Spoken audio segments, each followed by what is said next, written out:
नमस्कार। मैं doctor Savita Chaudhary, assistant professor history, government college Bundi.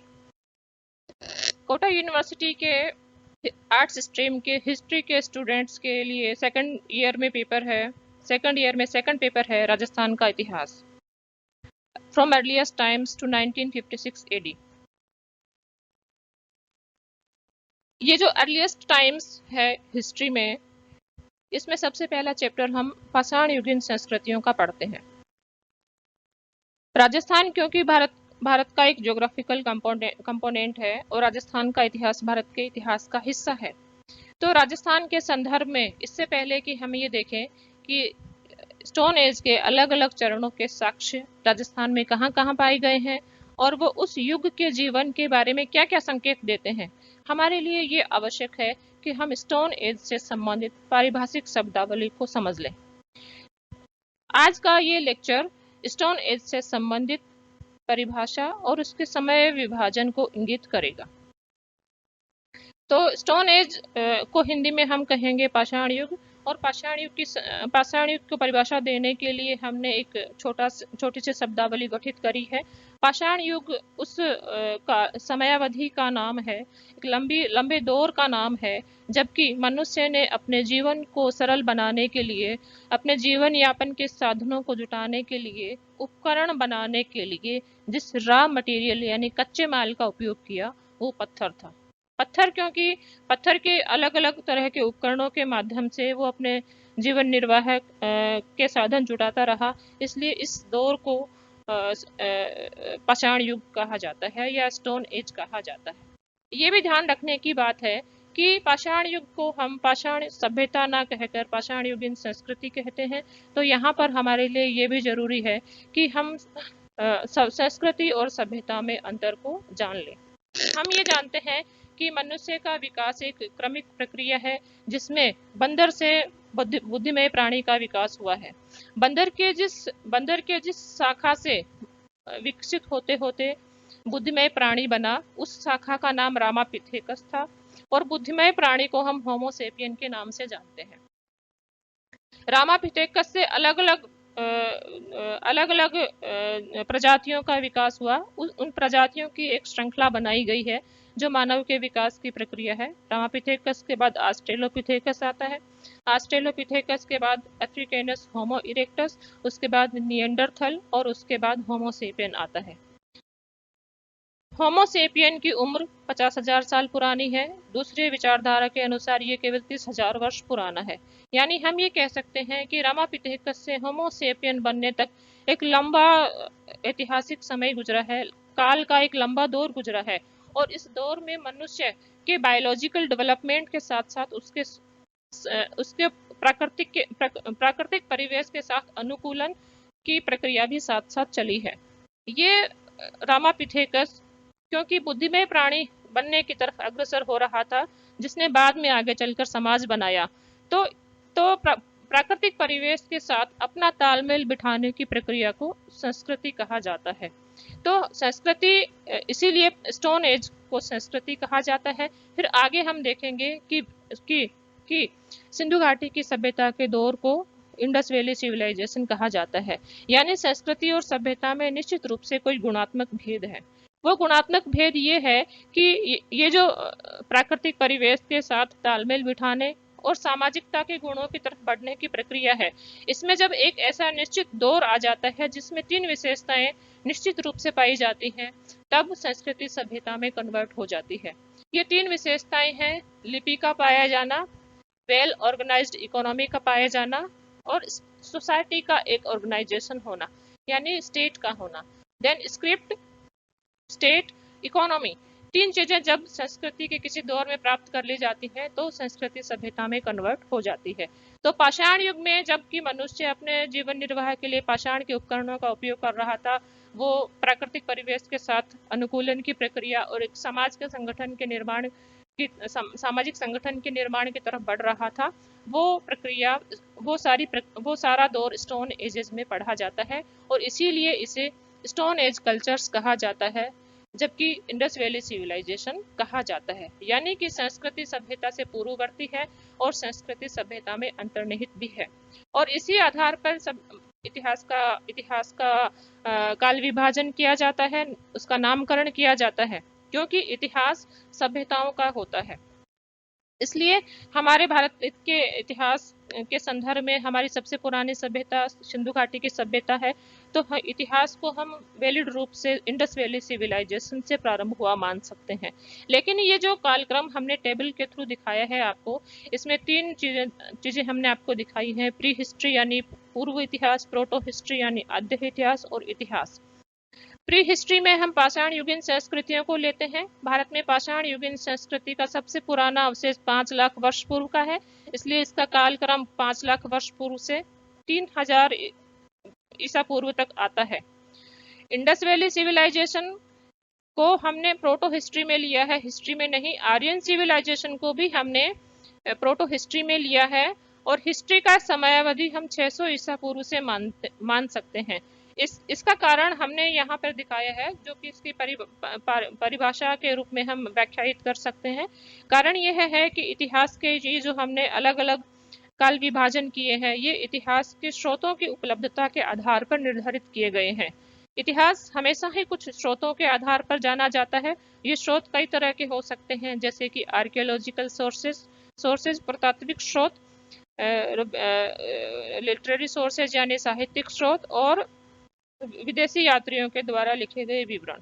विदेशी यात्रियों के द्वारा लिखे गए विवरण भी हालांकि साहित्यिक स्रोत होते हैं, लेकिन ये क्योंकि नेटिव नहीं होते हैं, तो इनको लिटरेरी सोर्सेज के अलग रखकर अध्ययन किया जाता है।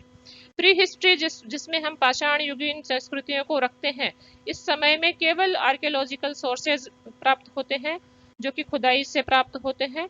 क्योंकि इतिहास में किसी चीज को अंतिम तभी माना जाता है, उसको सुनिश्चित रूप से घटित हुआ तभी माना जाता है, जबकि जबकि एक एक स्रोत से प्राप्त हुई सूचना दूसरे स्रोत से मिला लिया जाए, और दूसरे स्रोत में पाए जाने पर उसकी उपलब्धता सुनिश्चित हो जाए।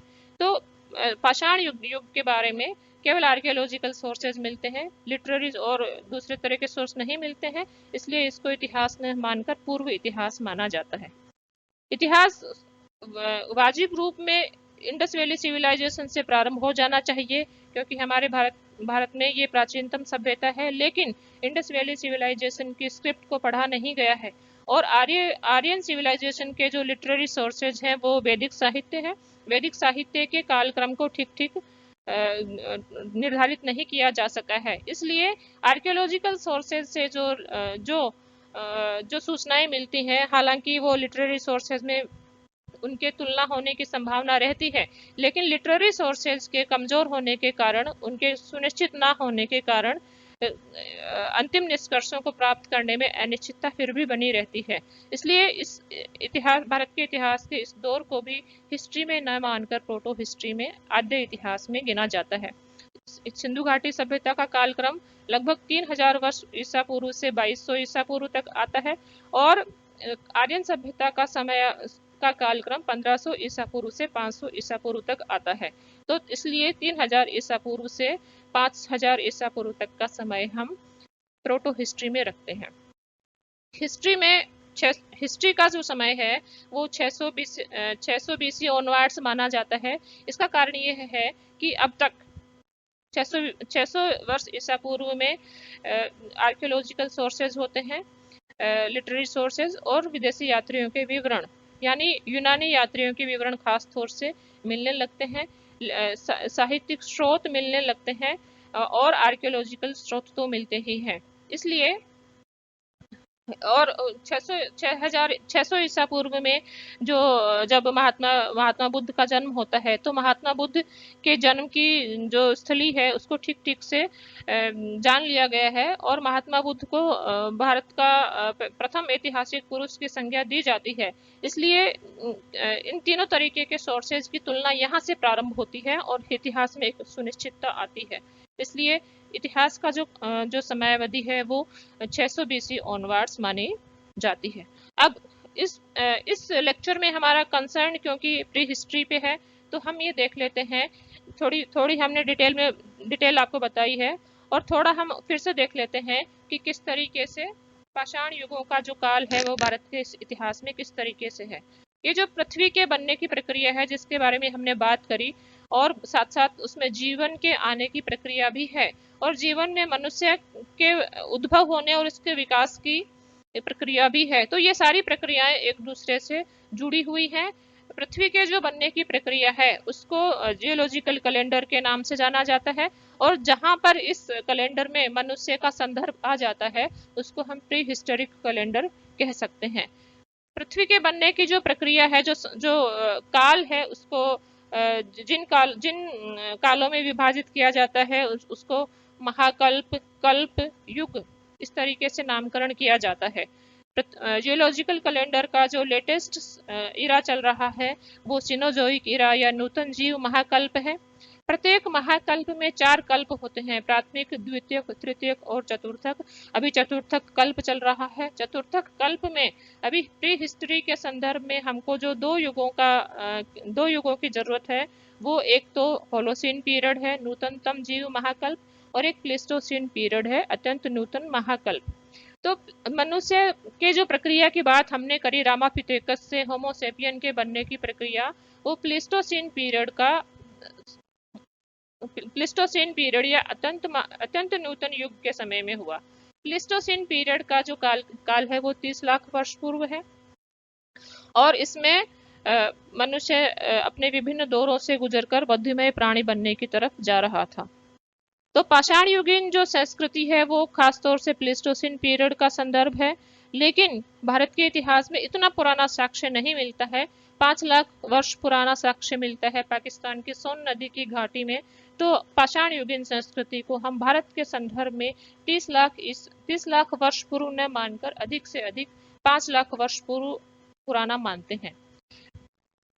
होलोसीन पीरियड या नूतन जीव महाकल्प, पाषाण युगीन ये 30 लाख वर्ष पूर्व से 10,000 वर्ष पूर्व तक चलता रहा, और 10 लाख वर्ष पूर्व से सबसे नया काल युग चल रहा है जिसको नूतनतम जीव महाकल्प कहा जाता है, और इसका समयावधि 10,000 वर्ष पुरानी है।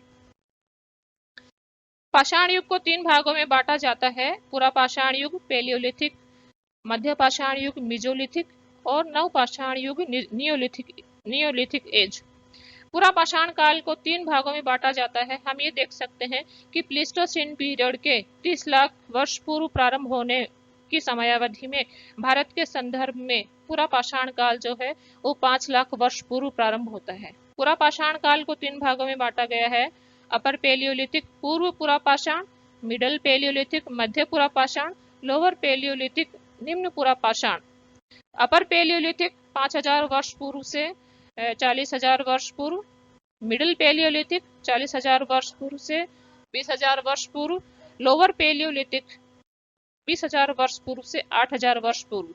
यानी ये सारा समय लगभग प्लीस्टोसीन पीरियड का है, जो कि 30 लाख वर्ष पूर्व से 10,000 वर्ष पूर्व तक हमने देखा है। यानी पूरा पाषाण युग अत्यंत नूतन युग में शामिल होगा, और मिजोलिथिक एज और नियोलिथिक एज, मध्य पाषाण युग और नवीन पाषाण युग, ये होलोसीन पीरियड में होंगे, नूतनतम युग में होंगे। और नूतनतम युग हमने 10,000 वर्ष पूर्व प्रारंभ किया है। तो भारत के संदर्भ में जो साक्ष्य हमको मिजोलिथिक इरा के मिले हैं वो लगभग 8,000 वर्ष पुराने, और नियोलिथिक इरा के जो साक्ष्य मिले हैं वो 6,000 वर्ष पुराने हैं। ये कालक्रम इस आधार पर किया गया है। ये हम अगले वीडियो में देखेंगे कि ये जो पाषाण पत्थर जो कि उनका रॉ मटेरियल था, इस पत्थर के उपकरणों के बनाने की विधि में क्या क्या चेंजेस आते हैं, वो चेंजेस उनकी टेक्नोलॉजी में किस तरीके के परिवर्तनों को दिखाते हैं, और उससे उनके जीवन में किस तरीके से परिवर्तन आता है, ये हम अगले वीडियो में देखेंगे।